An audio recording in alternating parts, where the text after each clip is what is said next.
نبی کریم صلی اللہ علیہ وآلہ وسلم کے چند اصحاب کو شب قدر خواب میں رمضان کی 7 آخری تاریخوں میں دکھائی گئی تھی۔ پھر رسول اللہ صلی اللہ علیہ وآلہ وسلم نے فرمایا، میں دیکھ رہا ہوں کہ تمہارے سب کے خواب 7 آخری تاریخوں میں متفق ہو گئے، اس لیے جسے اس کی تلاش ہو وہ اسے ہفتے کی آخری طاق راتوں میں تلاش کرے۔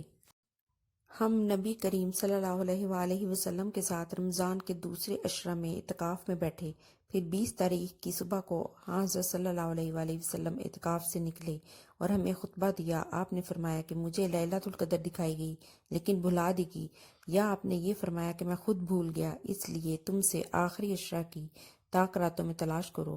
میں نے یہ بھی دیکھا ہے خواب میں کہ گویا میں کیچڑ میں سجدہ کر رہا ہوں، اس لیے جس نے میرے ساتھ اعتکاف کیا ہو وہ پھر لوٹ آئے اور اعتکاف پہ بیٹھے۔ خیر ہم نے پھر اعتکاف کیا۔ اس وقت آسمان پر بادل کا ایک ٹکڑا بھی نہیں تھا، لیکن دیکھتے ہی دیکھتے بادل آیا اور بارش اتنی ہوئی کہ مسجد کی چھت سے پانی ٹپکنے لگا جو کھجور کی شاخوں سے بنی ہوئی تھی۔ پھر نماز کی تکبیر ہوئی تو میں نے دیکھا کہ آپ صلی اللہ علیہ وآلہ وسلم کیچڑ میں سجدہ کر رہے تھے، یہاں تک کہ کیچڑ کا نشان میں نے آپ کی پیشانی پر دیکھا۔ رسول اللہ صلی اللہ علیہ وآلہ وسلم نے فرمایا، شب قدر کو رمضان کے آخری عشرہ کی طاق راتوں میں ڈھونڈو۔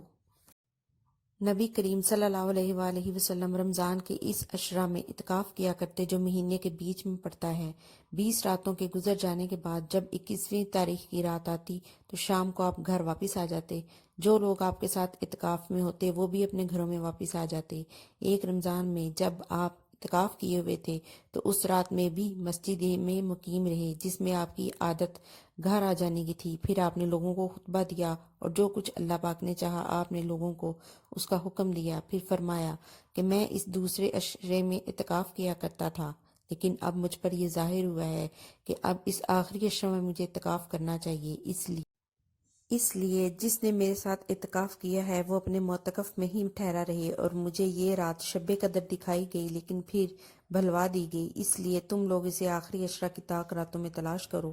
میں نے خواب میں اپنے آپ کو دیکھا کہ اس رات کیچڑ میں سجدہ کر رہا ہوں۔ پھر اس رات آسمان پر ابر ہوا اور بارش برسی۔ نبی کریم صلی اللہ علیہ وآلہ وسلم کے نماز پڑھنے کی جگہ چھت سے پانی ٹپکنے لگا۔ یہ 21ویں کی رات کا ذکر ہے۔ میں نے خود اپنی آنکھوں سے دیکھا کہ آپ صبح کی نماز کے بعد واپس ہو رہے تھے اور آپ کے چہرے مبارک پر کیچڑ لگی ہوئی تھی۔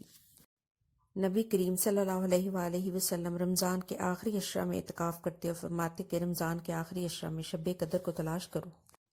نبی کریم صلی اللہ علیہ وآلہ وسلم نے فرمایا، شب قدر کو رمضان کے آخری عشرہ میں تلاش کرو جب 9 راتیں باقی رہ جائیں یا 5 راتیں باقی رہ جائیں، یعنی 21ویں یا 23ویں یا 25ویں راتوں میں شب قدر کو تلاش کرو۔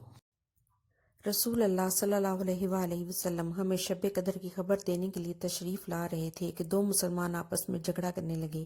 اس پر آپ صلی اللہ علیہ وآلہ وسلم نے فرمایا کہ میں آیا تھا کہ تمہیں شب قدر بتا دوں، لیکن فلاں اور فلاں نے آپس میں جھگڑا کر لیا، بس اس کا علم اٹھا لیا گیا اور امید یہی ہے کہ تمہارے حق میں یہی بہتر ہوگا، بس اب تم اس کی تلاش آخری عشرہ کی 9 یا 7 یا 5 کی راتوں میں کیا کرو۔